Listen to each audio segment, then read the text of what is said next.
Hello साथीहरू दर्शन नमस्ते।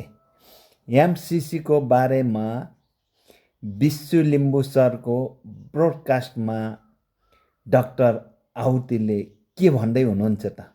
ल सुन्नुहोस् त। तपाईँले आज ठ्याक्कै जनतालाई बुझ्ने गरी बताइदिनुहोस् न। एमसिसीले चाहिँ नेपाली सेनाको बुट यहाँ बजारिन्छ अनि भोलि यो चाहिँ एउटा रणमैदान बन्छ भन्ने त्यो एमसिसीले दुईटा कुरा गर्छ। एउटा कुरा त्यसले के गर्छ त भने विश्वव्यापी रूपमा विभिन्न तथ्याङ्कहरू हेर्दा हैन 2034 सम्म पुग्दा एसिया प्रशान्त क्षेत्रमा चाहिँ विश्वव्यापी ऊर्जाको 54% खर्च हुन्छ भन्ने अनुमान छ।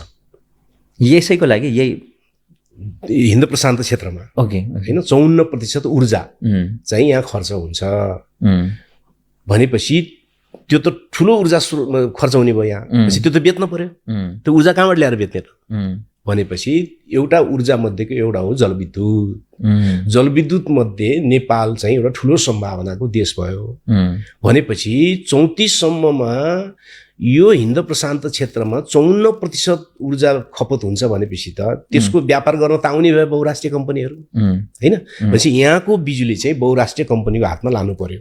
उनीहरूले बेच्न पाउनु पर्यो क्या त्यो लगाएर हैन। भनिसकेपछि पहिलो काम उसले के गर्ने भयो त भने एमसिसीले के गर्छ त भने नेपालको जलविद्युत बहुराष्ट्रिय कम्पनीको हातमा पुर्याउँछ।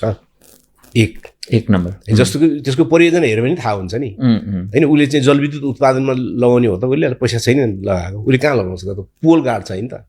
पोल गाड्दै गाड्दै गाड्दै लगेर इन्डिया लाने ठाउँसम्म पुर्याउँछ नि पोल हैन। त्यो बेच्न लाने भने त भन्थ्यो। तर त्यो नेपालले बेच्ने होइन कि त्यो बहुराष्ट्रिय कम्पनीले बेच्ने हुन्छ। एउटा त्यो हुन्छ हैन। त्यसको प्रक्रिया सुरु भइसक्यो हैन। विद्युत नियमन आयोग बनिसक्यो। अब विद्युत प्राधिकरणलाई पनि एनटिसीलाई जस्तै एउटा कम्पनी बनाइन्छ। भनेपछि कम्पनीमा चाहिँ अब साउजीहरूको पनि केही पैसा हुने भयो। भनेपछि साउजीहरूको लगानी गर्न मिल्ने विद्युत प्राधिकरण जस्तो संस्था भइसकेपछि चाहिँ अर्को कम्पनी पनि त आउनु मिल्यो भनेर एनसेल जसरी आउने भयो हैन। अर्को बहुराष्ट्रिय कम्पनी अनि उसले विद्युतको लगानी गर्ने किन्ने बेच्ने सबै काम गर्न पाउने भयो। जसरी एनसेलले हाम्रो आकाश बेच्छ। नेपालले पैसा केही पाउँदैन भने नेपालले केही रोयल्टी पाउने भयो सामान्य हैन। रोयल्टी पाउने भयो। मुख्य आम्दानी चाहिँ बहुराष्ट्रिय कम्पनीको हातमा जाने भयो। एउटा उसले ट्याक्स पनि त तिर्छ होला नि त। त्यही त रोयल्टी भने त्यो त एनसेलले तिरेको ट्याक्स थाहा चाहिँ छ नि तपाईँलाई। 72 अर्ब हैन। थाहा चाहिँ छ नि तपाईँलाई हैन। त्यसकारणले एउटा चाहिँ जलविद्युत बेचेर वा नेपालभित्र प्रयोग गरेर जो आम्दानी गरौँला भन्ने जो सपना 25 वर्षको थियो त्यो एमसिसी मार्फत जलविद्युत बहुराष्ट्रिय कम्पनीहरूको हातमा पुग्छ। हाम्रो जलस्रोत उनीहरूको नियन्त्रणमा गइसक्यो। एमसिसीको कारणले गयो हैन। एक दोस्रो के हुने भयो त भने एमसिसीले यहाँ एमसिए भन्ने जो संस्था बनाएको छ त्यो एमसिए भन्नेले देशका विभिन्न भूभागमा काहीँ 300 रुपैयाँ काहीँ 100 रुपैयाँ काहीँ 50 रुपैयाँ गरेर विभिन्न जग्गाहरू किनेको छ। त्यहाँ उसले संरचनाहरू बनाउने भयो हैन। संरचनाहरू बनाउने भयो। त्यहाँ त्यो संरचनाभित्र चाहिँ नेपाल कानुन लागू हुँदैन। त्यहाँ एमसिए भित्रको मान्छेले कुनै अपराधै गरेछ भने पनि त्यसको मुद्दा चाहिँ नेपालको अदालतमा चल्दैन, अमेरिकाको अदालतमा मात्रै चल्छ। त्यहाँभित्र नेपालको पुलिस जान पाउँदैन, नेपालको कानुन जान पाउँदैन। भनेपछि त्यो के हो त? त्यो त नेपालभित्र बनाएको सानो अमेरिका भयो। त्यो अब अमेरिकी कानुन मात्रै लागू हुने ठाउँ हो त्यो हैन। भयो नि त। भनिसकेपछि त त्यो संरचनाहरूभित्र एमसिएको संरचनाहरूभित्र उसले चाहिँ नेपाल विरोधी गतिविधि गरिदियो भने त्यसको जिम्मेवार को हुने भयो त? नेपालले त केही गर्न पाउँदैन त्यहाँ त हैन। त्यो संरचनाभित्र के उसले किनकि अमेरिका जस्तो देशले त खम्पा विद्रोहदेखि हाम्रा विभिन्न एयरपोर्टहरू प्रयोग गरेको हामीलाई अनुभव छ। इतिहासै छ नि त। हाम्रो देश त प्रयोग गरिदिन्छ नि त उसले त हैन। कुनै पनि शक्ति राष्ट्रले त प्रयोग गरिदिन्छ।